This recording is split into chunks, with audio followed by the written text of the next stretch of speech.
చేసిన నమస్కారం.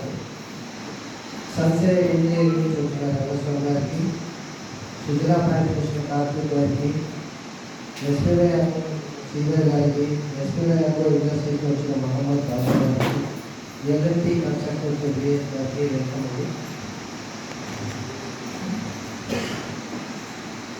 యాక్చువల్గా ఇప్పుడు స్టూడెంట్స్ చాలా తక్కువగా వస్తారు. ఎందుకంటే ఆల్మోస్ట్ మనకి ఎగ్జామినేషన్స్ అయితే ఇవన్నీ అయిపోయింది, 10 months అయిపోతూ ఉంది. మనం ఎప్పుడైనా కానీ ఈవెంట్ తర్వాత జరిగే మేళాస్, జూలై నుంచి నవంబర్ డిసెంబర్ వరకు జరిగే మేళాస్ అంటే ఎక్కువ ట్రైనింగ్స్ మనము ఇంకా రప్పించాము. ఇప్పుడైతే మనం ఎక్కువ పిల్లలతో మనం రప్పించలేము, ఎందుకంటే ఆల్రెడీ అవైలబుల్ ఉంటున్నాం. ఏదో ఒకటి ఎంతో జాయిన్ అయిపోయి ఉంటారు. ఇప్పుడు ఇంతమంది ఇస్తున్నారు, వాళ్ళందరినీ తీసుకోవడానికి ప్రయత్నం చేయండి. నెక్స్ట్ మేళా మనకు 3 months తర్వాత ఉంటుంది.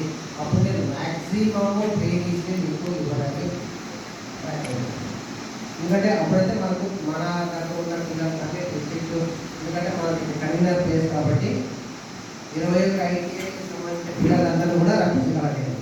ఎందుకంటే ఎగ్జామ్స్ అయిపోతే అప్పుడు పిల్లలు మన కంట్రోల్లో ఉంటారు, రిజల్ట్స్ అప్పుడే వస్తుంటాయి. కాబట్టి 3 months తర్వాత జరిగే మేళాకి మేము మ్యాక్సిమం పిల్లలే అటెండ్ చేస్తాము. అప్పుడు మీరు మ్యాక్సిమం పిల్లలు తీసుకోవడానికి బాగుంటుంది. ఇప్పుడు వచ్చిన పిల్లలందరినీ కూడా మీరు వీలైన కాడికి మీకు సూటబుల్ అయిన పిల్లలందరూ కూడా సెలెక్ట్ చేసుకోండి.